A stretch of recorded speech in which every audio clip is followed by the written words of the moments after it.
क्या? बकवास बंद करो प्रेरणा। जो मुंह में आए बके जा रही हो तुम। अरे मैं भला ये सब क्यों करूंगी? माँ जी, मेरा विश्वास कीजिए, मैंने कोई मिलावट नहीं की है। झूठ मत बोलो आद्या। यहाँ पर सब तुम्हें अच्छे से जानते हैं कि तुम कैसी हो। तुमने प्रेरणा को गलत साबित करने के लिए ही ये सारी चालें चली है। आखिर तुम इतना कैसे गिर सकती हो? हाँ आद्या, मुझे तुमसे ये उम्मीद बिल्कुल नहीं थी। आखिर तुमने साबित कर ही दिया कि सौतन तो सौतन ही होती है। ठीक है, अगर तुम दोनों को मैं गलत लग रही हूँ तो मैं इस घर में अब नहीं रहूंगी। जा रही हूँ मैं यहाँ से। आद्या घर छोड़कर जा ही रही होती है कि तभी उसे मालिनी रोक लेती है। तू कहीं नहीं जाएगी आद्या। अरे ये इसकी सौतन है। इसका मतलब ये नहीं है कि तुम दोनों इसे कुछ भी कहो। प्रेरणा अच्छा खाना बनाती है, लेकिन उससे भी गलतियां हो सकती है। तो ये अपनी गलती मानने की जगह पर आद्या के ऊपर इल्जाम क्यों लगा रही है? आखिर ये इसके पीछे क्यों पड़ी है? पर माँ जी। चुप, एकदम चुप। तू खुद को ज्यादा होशियार मत समझ और अपनी गलती को स्वीकार कर कि तूने जाने अनजाने में पीसी हुई चीनी को नमक समझकर खिचड़ी में मिला दिया। अरे माँ, आप आ जाकर प्रेरणा को ही क्यों डांटती रहती हो? आप शायद भूल गई हो कि आद्या कैसी है और इसने आपके साथ कितनी बदतमीजी की है। कुछ नहीं भूली मैं, लेकिन ये बदतमीज है। इसका मतलब ये नहीं कि ये कुछ भी करेगी। और इसे अगर प्रेरणा और तुझे अलग ही करना होता तो ये पहले ही कर चुकी होती। इस तरह से मालिनी प्रेरणा और जतिन को चुप कराती है और आद्या फिर से वहीं पर रहने लगती है। फिर एक दिन जब प्रेरणा बाहर गई होती है, तभी आद्या जतिन के पास आती है। ये लो जतिन, तुम्हारे लिए नई ऑफिस बैग लाई है मैंने, और ये घड़ी भी। अच्छी लगी तुम्हें? मैंने ये सब अपने सेविंग के पैसों से लाया है। शुक्रिया आद्या, लेकिन मैं इसे नहीं अपना पाऊंगा। प्रेरणा ने मेरे लिए पहले ही ऑफिस बैग लाई है और मेरे पास तो पहले से ही दो दो घड़ियां हैं, तो मुझे घड़ी की कोई जरूरत नहीं है। लेकिन जतिन। देखो आद्या, जिस दुकान से लाई हो वहीं पर वापस कर दो इसे और उन्हीं पैसों से अपने लिए कुछ खरीद लो। ठीक है जतिन। आद्या निराश होकर वापस चली जाती है। मैं हार नहीं मानूंगी। मैं जतिन को वापस अपना बनाकर ही रहूंगी और वो दिन जरूर आएगा जब जतिन फिर से मेरा हो जाएगा। फिर एक दिन आद्या जतिन के लिए उसकी पसंदीदा मिठाई लाती है, लेकिन इस बार भी वो चिढ़ जाता है। बस करो आद्या, और ये सब बंद करो। अरे जब हमने तुम्हें मौका दिया था तब तो तुमने अपने आप को साबित नहीं किया, और अब जब मैं प्रेरणा के साथ खुश हूं तब तुम मेरे पास आने की कोशिश क्यों कर रही हो? अरे नहीं जतिन, मेरी बात तो सुनो। मुझे कुछ सुनना नहीं है आद्या। अब हम दोनों के बीच कुछ नहीं रहा, इसलिए मेरे कमरे से बाहर चली जाओ और मेरे लिए कुछ करने की कोई जरूरत नहीं है। तभी वहां पर प्रेरणा आती है। अरे आद्या, तुम यहाँ पर क्या कर रही हो? क्या हुआ? सब ठीक तो है ना? हाँ प्रेरणा, सब ठीक है। आद्या फिर से उदास होकर वहां से चली जाती है।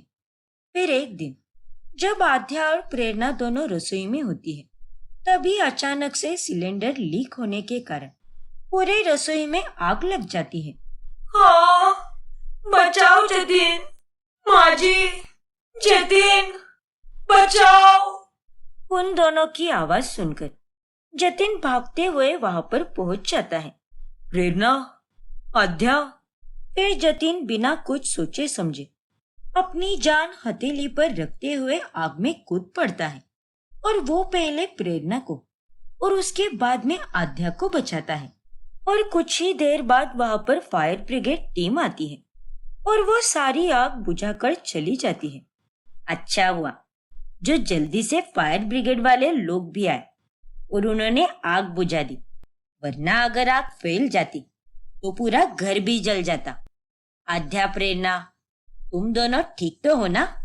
हाँ माँ जी, मैं ठीक हूँ। मैं भी ठीक हूँ माँ जी। अगर जतिन आज सही समय पर नहीं बचा था तो ना जाने क्या हो जाता। शुक्रिया जतिन।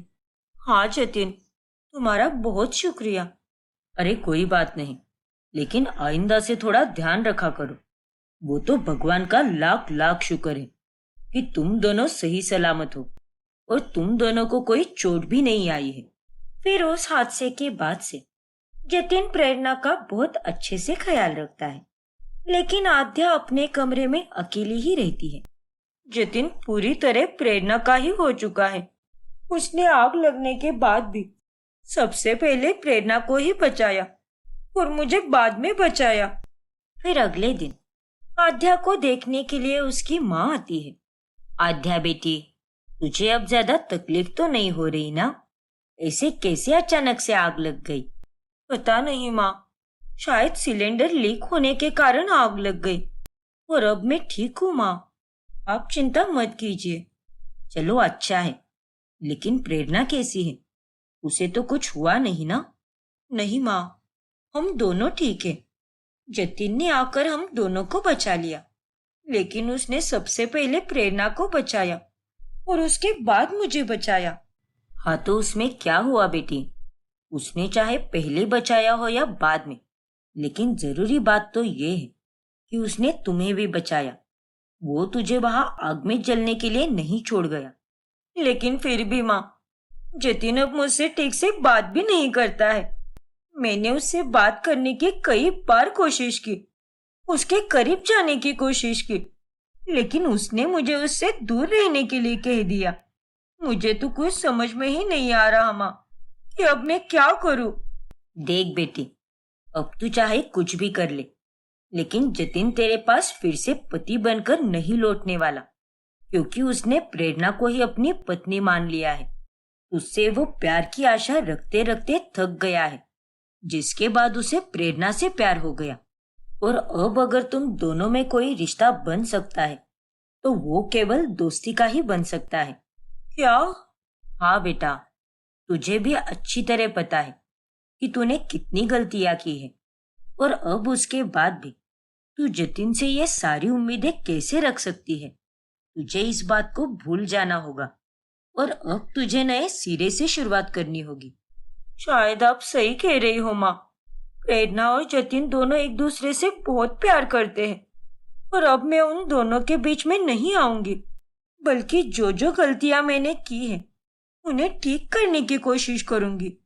जतिन मेरा पति ना सही, लेकिन एक दोस्त तो बन ही सकता है ना? हाँ बेटा, मन में कड़वाहट रख के कोई तुझसे कभी खुश नहीं रह पाएगा, और अगर तू मन में केवल प्यार रखेगी तो सब तुझे पसंद करेंगे। धन्यवाद माँ, आपने मेरी आंखें खोल दी। फिर सुमन के जाने के बाद, मुझे माफ कर दो प्रेरणा। क्या? लेकिन क्यों आद्या? तुम मुझसे किस बात की माफी मांग रही हो? क्योंकि मैंने तुम्हारे साथ बहुत गलत किया है प्रेरणा। हाँ, मैंने ही जतिन के खाने में पेट खराब होने की दवाई मिलाई थी और नमक के डब्बे में भी पीसी हुई चीनी मैंने ही डाली थी, ताकि खिचड़ी का स्वाद खराब हो जाए और माँ जी से तुम्हें डांट मिले। इसका मतलब हमारा शक सही था, और फिर भी तुमने अच्छी बनने का नाटक किया आद्या। तुमने हमेशा दूसरों को तकलीफ ही दी है और आज इसीलिए तुम इतनी तकलीफ में हो। हाँ प्रेरणा, तुम सही कह रही हो, पर मुझे अपनी सारी गलतियों का एहसास हो चुका है और मैं इस बार कोई चाल नहीं चल रही। भगवान जी की सो, मैं सच्चे दिल से माफी मांग रही हूँ। कोई बात नहीं आद्या, मैं समझ सकती हूँ, और तुम्हारी आंखों में साफ साफ दिख रहा है कि तुम सच कह रही हो, और मैं तुम्हें सिर्फ इसी कारण से माफ कर रही हूँ क्योंकि आज तुम्हें उसका पछतावा हो रहा है। शुक्रिया प्रेरणा, और अगर तुम्हें कोई एतराज ना हो तो क्या तुम मुझे खाना बनाना सिखा सकती हो? ठीक है आद्या, मुझे कोई एतराज नहीं है, लेकिन तुम्हें पूरे मन से सीखना होगा, तब जाकर ही तुम सीख पाओगी। हाँ प्रेरणा, तुम सही कह रही हो। जब मैं यहाँ पर शादी करके आई थी तब मैंने बेईमान सीखने की कोशिश की, इसीलिए कुछ भी ठीक से नहीं बना पाई और ना ही मैंने आगे सीखने की कोशिश भी की। लेकिन अब मैं पूरी तरह जान लगा दूंगी और खाना बनाना सीख ही जाऊंगी। आखिर मेरी टीचर तुम जो ठहरी। ठीक है आद्या। अब इस तरह से आद्या प्रेरणा के आगे दोस्ती का हाथ बढ़ाती है और प्रेरणा भी पूरे मन से आद्या को अब खाना बनाना सिखाने लगती है। तभी वहां पर मालिनी आती है और वो अपनी दोनों बहुओं को साथ में देखकर हैरान रह जाती है। ये क्या गजब हो गया। आखिर बात क्या है। आज आद्या खाना बना रही है। आखिर ये चमत्कार कैसे हो गया। माँ जी, मैं अब पिछला पुराना सब कुछ भूलकर एक नई शुरुआत करना चाहती हूँ और इसीलिए मैं अब प्रेरणा से खाना बनाना सीख रही हूँ। अरे वाह, ये तो बहुत ही अच्छी बात है।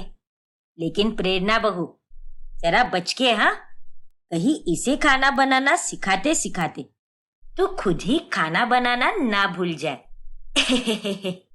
माँ जी, ऐसा मत बोलिए ना। अरे माँ जी, ऐसा कुछ भी नहीं होगा, आप बेफिक्र रहिए। फिर आद्या ये सारी बातें सुमन को बताती है तो उसे भी बहुत खुशी होती है। अब आद्या कोशिश करके पहली बार सूजी का हलवा बनाती है, लेकिन जब वो उसे चखती है तभी, अरे यार, ये हलवा अच्छा तो बना है, लेकिन इसका स्वाद वैसा नहीं है जैसा सब लोग बनाते हैं। देखो आद्या, एक बार में ही तुम इतना अच्छा खाना नहीं बना पाओगी, लेकिन तुम ये सोचने की जगह ये सोचो ना कि तुम्हारे खाना बनाने में पहले से कितना ज्यादा सुधार आया है। हाँ प्रेरणा, ये बात तो तुमने सही कही। पहले मैं हलवा एकदम फीका बनाया करती थी, लेकिन अभी अभी हलवे में थोड़ा स्वाद है और ये हलवा खाने लायक भी है। हाँ आद्या, और तुम्हें पता है प्रेरणा, जब भी मैं तुम्हारे साथ होती हूँ तब मुझे काफी कुछ सीखने मिलता है। तुम वाकई में बहुत ही साफ दिल हो प्रेरणा। शुक्रिया आद्या। आद्या और प्रेरणा को इस तरह से साथ में देखकर मालिनी को भी अब बहुत खुशी मिलती है। मेरी दोनों बहुओं को साथ में इतने प्यार से रहते हुए देखकर आज मुझे बहुत अच्छा लग रहा है। चलो सही है, वक्त के साथ साथ ये आद्या भी अब सुधरने लगी है। ऐसे ही दिन बीतते जाते हैं और आखिरकार वो दिन आ ही जाता है जब आद्या एकदम स्वादिष्ट खाना बनाती है। मुबारक हो आद्या, आज तुमने करके दिखाया। धन्यवाद प्रेरणा, लेकिन ये सब केवल तुम्हारे कारण ही हो पाया है, क्योंकि अगर तुम सारे गिले शिकवे दूर करके मुझे माफ नहीं करती और मुझे सिखाने के लिए राजी नहीं होती तो ये सब कभी मुमकिन नहीं हो पाता। अरे नहीं आद्या, ये कहो कि अगर तुम अपने आप में अच्छा परिवर्तन नहीं लाती तो ये कभी मुमकिन नहीं हो पाता। ये सब तुम्हारे सोच में बदलाव लाने के कारण ही हो पाया है। फिर एक दिन जब जतिन का प्रमोशन होता है तभी आद्या उसके लिए ढेर सारे पकवान बनाती है। वाह वाह वाह, शुक्रिया प्रेरणा, तुम सच में दुनिया की सबसे कमाल की शेफ हो। रोज तो तुम खाना अच्छा ही बनाती हो, लेकिन आज का खाना तो उससे भी अच्छा बना है। अरे नहीं जतिन, अगर तुम्हें शुक्रिया कहना ही है तो मुझसे मत कहो, क्योंकि ये सारा खाना मैंने नहीं बनाया है। तो फिर किसने बनाया है? माँ ने।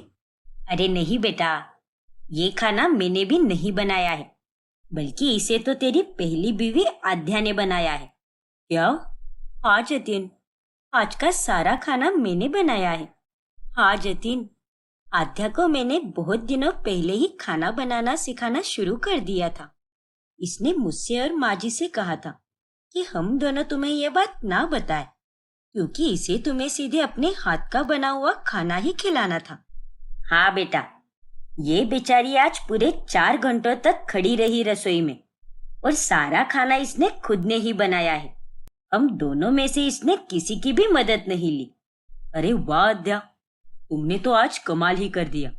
मुझे तो अभी भी यकीन नहीं हो रहा कि तुमने अपने आप को कितनी अच्छी तरह से बदल दिया है। आज मैं बहुत खुश हूँ आद्या। शुक्रिया जतिन। और जतिन, माँ जी, मैंने जाने अनजाने में बहुत सी गलतियां की हैं। प्लीज मुझे उन सब के लिए माफ कर दो, क्योंकि अब मैं अपने दिल में किसी के लिए भी कोई बुरे भाव नहीं रखना चाहती, बस आप लोगों के साथ प्यार से रहना चाहती हूँ।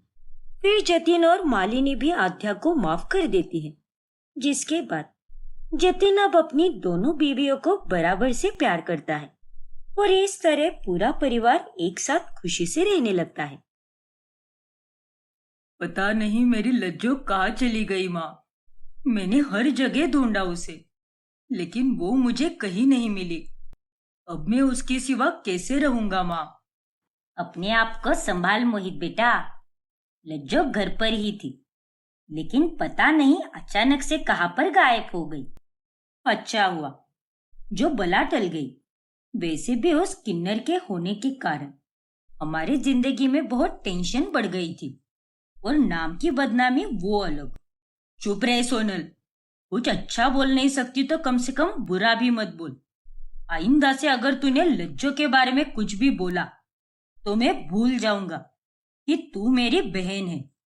अरे सही तो कह रही है सोनल। ना जाने क्या जोग लग गया है तुझे उसका। उस किन्नर के प्यार में जोगी बन गया है तू। भगवान करे कि वो कभी वापस ना आए। पापा। राजदीप जी, क्यों ऐसी बातें कर रहे हो? और मोहित बेटा, तू अपने कमरे में चल, हम ढूंढ कर लाएंगे लज्जो को, और मुझे पूरा यकीन है कि वो तुम्हें पक्का मिल जाएगी।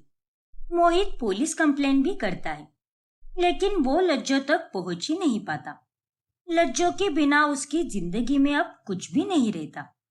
वही लज्जो भी दूसरे शहर में रहकर दिन रात बस मोहित को ही याद करती है। शादी के बाद तो मेरी जिंदगी नरक से स्वर्ग बन गई थी, लेकिन आज फिर एक पल में मैं उसी नरक में वापस लौट आई हूँ। सच कहा था किसी ने, एक किन्नर की जिंदगी किसी बद्दुआ से कम नहीं होती, बल्कि वो तो एक श्राप होती है। अरे मजनू की लैला, चल ज्यादा बकवास मत कर। ओए तैयार हो जा, एमएलए के घर पर लड़का हुआ है, वहां पर जाना है हमें। हाँ शम्मो, अभी आई।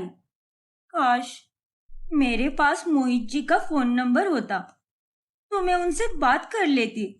माँ जी ने मेरे साथ और मोहित जी के साथ बहुत गलत किया है। ऐसे ही दिन गुजरते जाते हैं, और फिर एक दिन, मोहित बेटा, अरे कब तक यूं ही उदास और दुखी रहेगा? जिंदगी ऐसे नहीं कटती बेटा।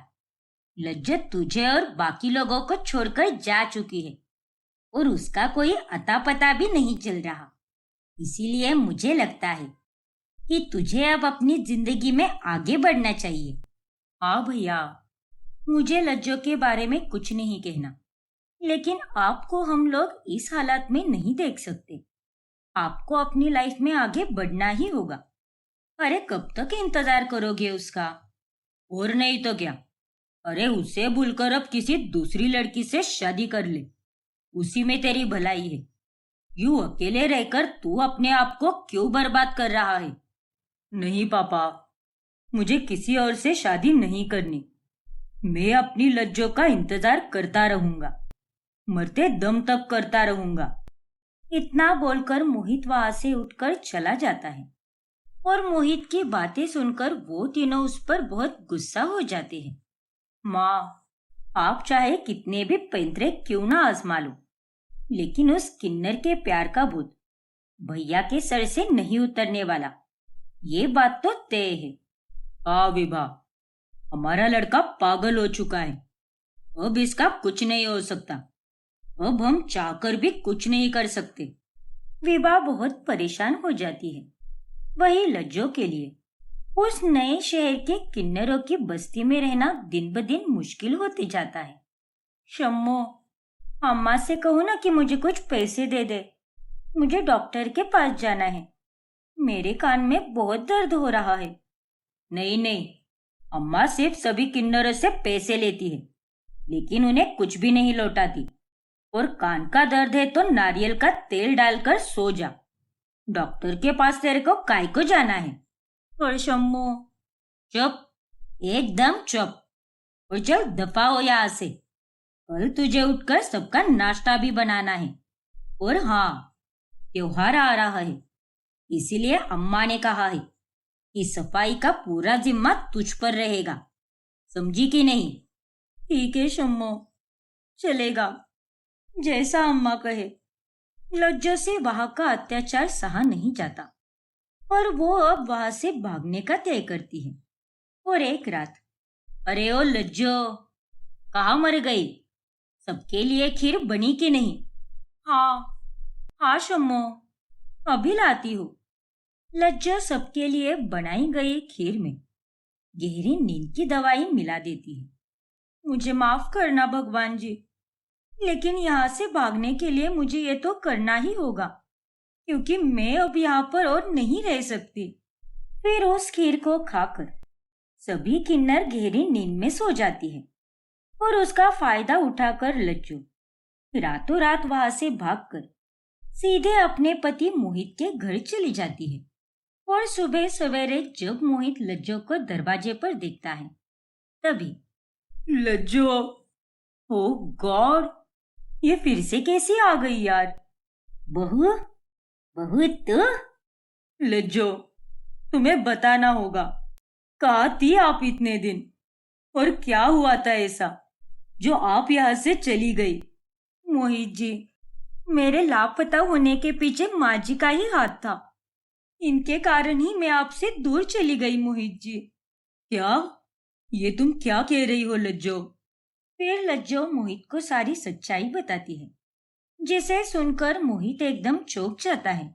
मैं चिल्लाती रही, गिड़गिड़ाती रही, लेकिन माँ जी ने मुझे अप्सरा के पास जाने दिया और फिर अप्सरा ने मुझे उस दूसरे शहर की बस्ती में कैद कर दिया। क्या? इसका मतलब माँ मेरे साथ झूठा नाटक कर रही थी। आपकी इस अच्छाई के पीछे कितना घिनौना चेहरा था माँ। छी, लानत है मुझे आप पर। हाँ तो और क्या करती मैं? एक तरफ अगर तेरे खिलाफ जाती तो तू मुझसे दूर हो जाता, और दूसरी तरफ मुझे इस किन्नर को तुझसे अलग भी करना था। इसीलिए मैंने हर वो चाल चली, पर हर बार नाकामयाब ही रही। लेकिन अंत में मुझे अप्सरा के सिवा और कुछ भी नहीं सूझा। इसीलिए मैंने अप्सरा से कहकर इस किन्नर को यहाँ से और तुमसे दूर भेजने के लिए कहा। ये आपने बहुत गलत किया है माँ। अरे आपने तो अपने ही बेटे की खुशियों को जलाना चाहा, और अगर नफरत ही करनी थी तो पूरे शिद्दत से तो करती ना, जैसे पापा और सोनल करते हैं। लेकिन आपने ये नाटक करके मेरे पीठ में खंजर खोपा है। ऐसी बात नहीं है बेटा। यही बात है माँ। अरे आपकी वजह से मेरी बीवी को कितनी तकलीफें सहनी पड़ी। उसे उस नर्क में फिर से जाना पड़ा जहां से मैं उसे लेकर आया था। पापा और सोनल से तो मेरा मन कब का उठ चुका है, लेकिन आज आप भी मेरे मन से उतर चुकी हो माँ। ऐसा मत बोल बेटा, मैं तेरी माँ हूं ना। नहीं माँ, एक माँ कभी अपने बेटे की खुशियों को तबाह नहीं करती। अब मैं इस घर में एक और मिनट भी नहीं रुकूंगा। जा रहा हूं मैं यहाँ से। नहीं मोहित, रुक जाओ बेटा। भैया रुक जाइए। रुक जा बेटा, मुझे माफ कर दे। मोहित उनकी कोई बात नहीं सुनता और वो लज्जो को लेकर वहां से चला जाता है। और अब वो अपनी जिंदगी नए सिरे से शुरू करने का तय करता है। अब मोहित अप्सरा को भी फोन करके खूब सुनाता है। तेरा पर्दाफाश हो चुका है अप्सरा। एक आखिरी बार मैं तुझे बख्श रहा हूं। उस वक्त तूने मेरे लज्जो को अगवा कर लिया, लेकिन वापस से ऐसा कुछ करने की जुर्रत भी मत करना, वरना मैं तेरी जिंदगी बद से बदतर बना दूंगा। हाँ हाँ ठीक है। उसके बाद वो दोनों अपने लिए नया घर ढूंढने लगते हैं। अरे पागल वागल हो गए हो क्या आप? ये एक बहुत ही अच्छी और पारिवारिक बिल्डिंग है, और यहाँ पर अगर तुम अपनी किन्नर बीवी के साथ रहोगे तो लोग तुम्हारे साथ साथ मुझे भी चप्पल से मारेंगे। सॉरी भाई, लेकिन मैं तुम्हें यहाँ पर घर नहीं दे सकता। अरे आप जैसे दो कौड़ी वाले लोगों से मैं और क्या ही उम्मीद कर सकता हूँ, और तू मुझे यहाँ पर क्या ही घर देगा। मैं खुद तेरे इस खटारा बिल्डिंग में नहीं रहूंगा, और मेरी बीवी का नाम लज्जो है, और वो एक किन्नर होने से पहले एक इंसान है। इसीलिए तू अपनी जबान संभाल, वरना उसे काट कर फेंक दूंगा और तू जिंदगी भर के लिए गूंगा बन जाएगा।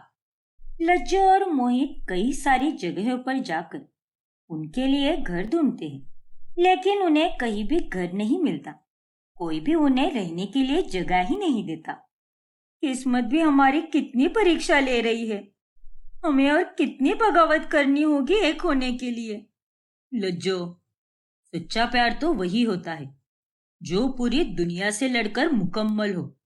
आप और हम दोनों मिलकर अगर मुश्किल हालातों से लड़ेंगे तो सब जल्दी से ठीक हो जाएगा।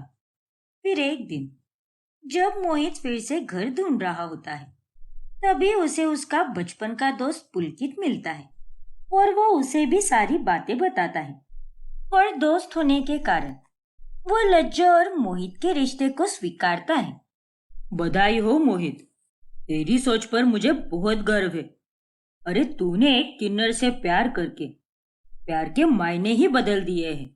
और लज्जो भाभी, आप दोनों को कहीं और जाने की कोई जरूरत नहीं है। जब तक सब कुछ ठीक नहीं हो जाता तुम दोनों मेरे घर पर रह सकते हो। नहीं पुलकित, तेरे घर पर तेरी बीवी भी तो होगी ना। शिखा भाभी को हमारा वहां पर रहना पसंद नहीं आएगा। अरे ऐसा कुछ भी नहीं होगा। वो तेरे और लज्जो भाभी के रिश्ते को खुशी खुशी स्वीकारेगी, क्योंकि उसकी सोच भी मेरी तरह ही है। ठीक है Pulkit, and thank you so much मेरे भाई। क्या यार तू भी। मोहित और लज्जो अब पुलकित के घर पर ही रहने लगते हैं। पहले तो पुलकित की बीवी शिखा उनसे कुछ नहीं कहती, लेकिन कुछ ही दिनों में उसे आस पड़ोस की औरतें बातें सुनाने लगती हैं। अरे शिखा, तुझे कोई शर्म वरम नहीं आती क्या? तूने एक किन्नर को अपने घर में रहने के लिए जगह दी है। सच में शिखा, अरे पूरे मोहल्ले में तेरी और पुलकित की बदनामी हो रही है और तेरे इतने बुरे दिन आ गए हैं क्या जो तुझे एक किन्नर से दोस्ती करनी पड़ी। शिखा शर्मिंदा होकर अपनी गर्दन नीचे झुका लेती है। वही लज्जो से शादी करने के बाद अब मोहित के लिए भी सब कुछ मुश्किल भरा होने लगता है। जब वो जॉब इंटरव्यू के लिए जाता है तभी। अरे ऐसे कैसे इंटरव्यू नहीं लेंगे? मेरे पास काम का पूरा एक्सपीरियंस है और मुझे काम की बहुत जरूरत है भाई। प्लीज सर से कहिए ना कि वो मेरा इंटरव्यू ले ले। अरे एक बार कही गई बात समझ नहीं आती क्या आपको?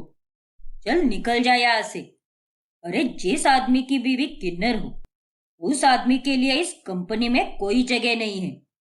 चल दफा हो जा यहाँ से, सर तेरा इंटरव्यू नहीं लेंगे।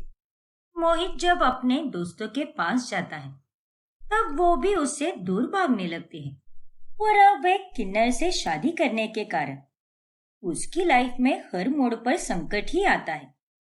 पुलकित, बस बहुत हुआ। अब ये दोनों यहाँ पर नहीं रह सकते। ये तुम क्या बक रही हो शिखा? हाँ पुलकित, अरे ना तो इस आदमी को नौकरी मिल रही है ना ही कोई इज्जत, और इन दोनों की वजह से हम लोगों की भी कितनी बदनामी हो रही है। लेकिन अब बस, अब और नहीं, इन दोनों को यहाँ से जाना ही होगा। लेकिन शिखा, ये मेरा दोस्त है, तुम इनके बारे में ऐसे कैसे बोल सकती हो? अब जब इन पर मुसीबत आई है तो मेरा फर्ज बनता है कि मैं इनकी मदद करूं। तभी वहां पर मोहित आता है। पुलकित, प्लीज भाभी को कुछ मत बोल यार, वो भी अपनी जगह पर सही है। और शिखा भाभी, अगर आपको मेरे और लज्जो के यहाँ रहने से प्रॉब्लम हो रही है तो हम दोनों यहाँ पर नहीं रहेंगे। लेकिन मोहित और लज्जो वहां से भी चले जाते हैं और उन्हें कुछ दिनों तक बाहर ही रहना पड़ता है। फिर वो दोनों को एक अनाथ आश्रम के बारे में पता चलता है और फिर वो वहां पर जगह मांगने जाते हैं। देखिए, अगर आप लोगों को यहाँ पर रहना है तो रह सकते हैं, लेकिन यहाँ पर काम भी करना पड़ेगा, वो भी हर प्रकार का।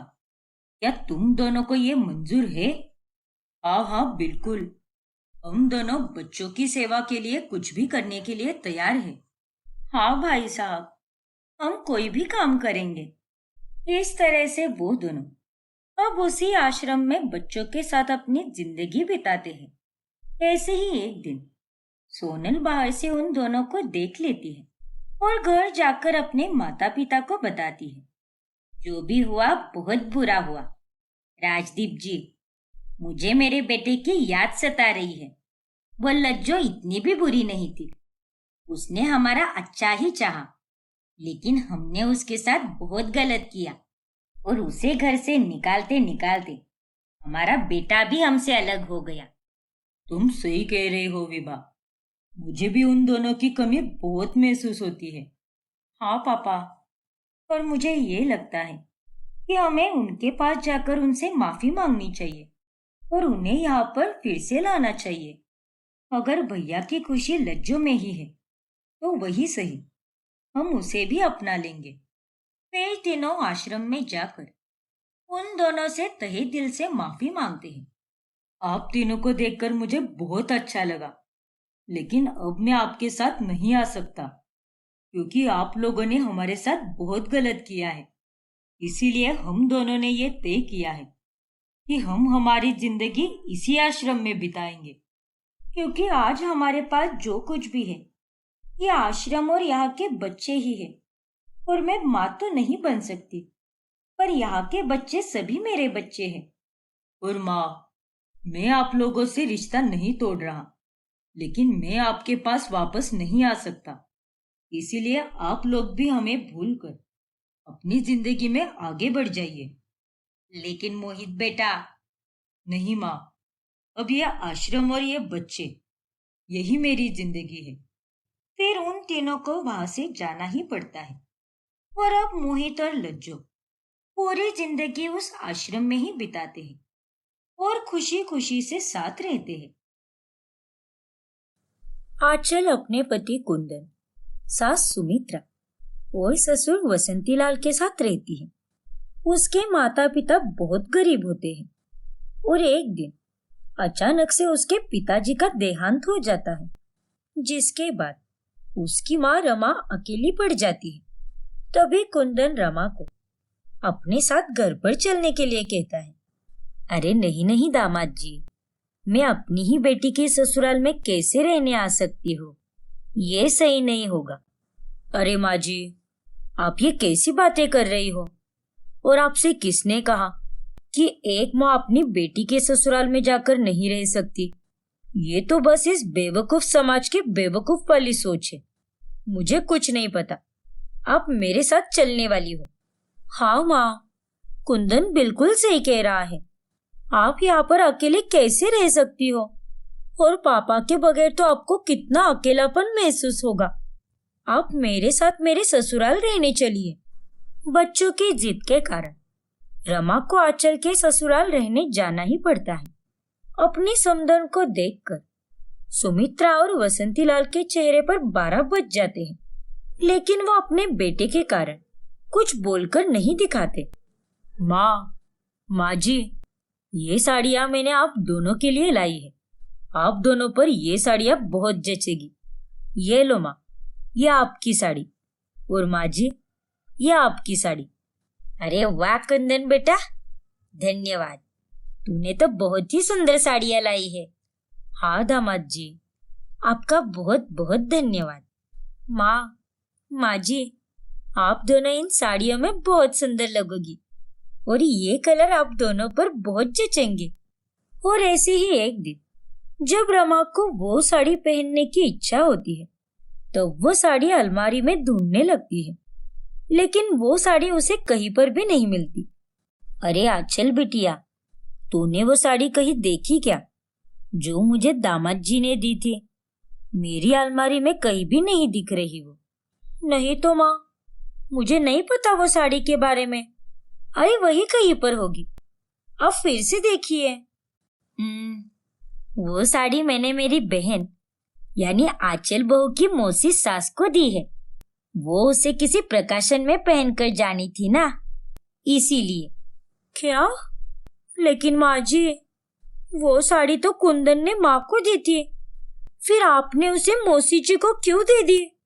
अरे आंचल बहू, रमा बहन तो अभी विधवा हो चुकी है ना, तो फिर उन्हें इन रंग बिरंगी साड़ियों की क्या जरूरत है? इसीलिए मैंने इनकी साड़ी तेरी मौसी को दे दी। लेकिन माँ जी, मेरी माँ उन बाकी औरतों की तरह दकियानों से सोच नहीं रखती है। वो विधवा जरूर है, लेकिन उसके बावजूद भी वो रंग बिरंगी साड़ियाँ पहनती है और उसमें कोई भी गलत बात नहीं है। आंचल बिटिया, जाने दे अभी। अब तेरी मौसी सास को जरूरत थी तो उन्होंने पहन ली, उसमें क्या होता है? दामाद जी मेरे लिए फिर कभी नई साड़ी ला देंगे, और नहीं तो क्या। लेकिन माँ, आंचल। रमा के कहने पर आंचल शांत हो जाती है। फिर एक दिन जब खाने के लिए खट्टी मीठी दाल बनाई जाती है, तभी मैंने सबके लिए तो खट्टी मीठी दाल बनाई है, लेकिन माँ को तो ये दाल बिल्कुल भी नहीं पसंद। इसीलिए मैं माँ के लिए कुछ और बना देती हूँ। क्या कहा तूने? कुछ और बनाएगी? बिल्कुल नहीं। अरे रमा बहन को दही चावल या फिर दूध चावल दे दे। एक सदस्य के खाने के लिए गैस वेस्ट क्यों करना? अरे माँ, जाने दो ना अभी। अगर उसने माँ जी के लिए कुछ बना दिया तो क्या हो जाएगा? बहुत कुछ हो जाएगा। तू चुपचाप बैठकर अपना खाना खा और मुझे ज्यादा ज्ञान मत दे। लेकिन माँ जी, आप ऐसा कैसे बोल सकती हो? आंचल बिटिया, जाने दे। अरे वैसे भी मुझे खट्टी मिट्टी दाल पहले सूट नहीं होती थी, लेकिन अभी मैं खा लेती हूँ उसे। तुम्हारे पापा के गुजरने से 1 हफ्ते पहले ही बनाई थी मैंने। रमा की बातें सुनकर आंचल चुप हो जाती है। फिर एक दिन जब घर पर सास की सहेलियां आती हैं, तभी आंचल बाहर सामान खरीदने गई होती है। अरे सुमित्रा, मुझे तो वो प्याज के पकोड़े खाने का बड़ा मन कर रहा है। और हाँ, ब्रेड पकोड़े भी। हाँ हाँ, क्यों नहीं, मैं अभी बनवाती हूँ। अच्छा रमा बहन, आंचल बहू तो बाहर गई है और मुझे डॉक्टर ने ज्यादा काम करने से मना किया है, तो फिर आप ही मेरी सहेलियों के लिए नाश्ता क्यों नहीं बनाती? हाँ सुमित्रा बहन, मैं बना देती हूँ, आप चिंता मत कीजिए। आपका बहुत बहुत धन्यवाद रमा बहन। ये सोफा भी थोड़ा सा मैला हो गया है, इसे भी थोड़ा साफ कर दीजिए ना। ठीक है सुमित्रा बहन, मैं कर दूंगी उसे साफ। और हाँ, मेरे लिए वो काली वाली चाय बना देना। मेरा काली चाय पीने का बड़ा मन कर रहा है, लेकिन इन लोगों के लिए दूध डालकर अदरक वाली चाय बना देना। सुमित्रा बेचारी रमा से सारे काम कराती है, और जब आंचल बाहर से वापस आती है, तभी वो अपने माँ को रसोई में काम करते हुए देखकर अपनी सास पर बहुत ज्यादा गुस्सा हो जाती है। माँ, आप ये सब क्यों कर रही हो? आप मेरी माँ हो, इस घर की कोई नौकरानी नहीं। माँ जी आपको ये सारे आदेश कैसे दे सकती है भला? रुको, मैं अब भी उनसे बात करती हूँ। ना ना बिटिया, सुमित्रा बहन से कुछ मत बोल। और बिटिया, उन्होंने मुझे कुछ नहीं कहा है, मैं खुद ही बैठे बैठे बोर हो गई थी, इसीलिए मैंने ये सब बनाया। और जाने देना, क्यों फालतू में अपनी सास से लड़ती रहती है तू? माँ, आप सच कह रही हो ना? हाँ बिटिया, चल जा अब, ये जाकर बाहर सबको परोस दे। लेकिन माँ को चेहरे को देखकर मुझे ऐसा क्यों लग रहा है कि ये मुझसे झूठ बोल रही है। फिर एक रोज सभी घरवाले कुंदन की बहन कीर्ति के ससुराल के हवन में जा रहे होते हैं। तभी सुमित्रा और वसंतीलाल रमा बहन को उनके साथ चलने से रोक लेते हैं। समधन जी, आप हमारे साथ कीर्ति के ससुराल में नहीं चल सकती, क्योंकि आप एक विधवा हो। हाँ रमा बहन, ये बिल्कुल सही कह रहे हैं। क्या? ये आप क्या कह रहे हो माँ जी? अगर मेरी माँ साथ में आएगी तो क्या बिगड़ जाएगा? हाँ माँ जी को भी आने दीजिए ना हमारे साथ। उल्टा जब कीर्ति दीदी इन्हें देखेगी तो वो और भी ज्यादा खुश हो जाएगी। हाँ माँ जी, कुंदन बिल्कुल सही कह रहा है। नहीं, मैंने कह दिया सो कह दिया। अब तुम दोनों को चलना है तो चलो, वरना तुम भी यहीं पर रह सकते हो। आंचल बिटिया, दामाद जी, आप दोनों चले जाइए, मैं रह लूंगी यहाँ घर में। समधी जी और सुमित्रा बहन सही कह रही है, मेरा वहां पर आना शुभ नहीं होगा। रमा के कहने पर आंचल और कुंदन उसे वहीं पर छोड़कर कीर्ति के ससुराल के लिए वसंती लाल और सुमित्रा के साथ निकल पड़ते हैं। रमा उनको जाने के लिए तो बोल देती है, लेकिन उसे सारी बातों का बहुत दुख होता है। कहीं मैंने बेटी के ससुराल में आकर कोई गलती तो नहीं कर दी ना। सुमित्रा बहन और समधी जी के हाव भाव देखकर तो यही लगता है कि उन्हें मेरा यहाँ रहना बिल्कुल भी पसंद नहीं है।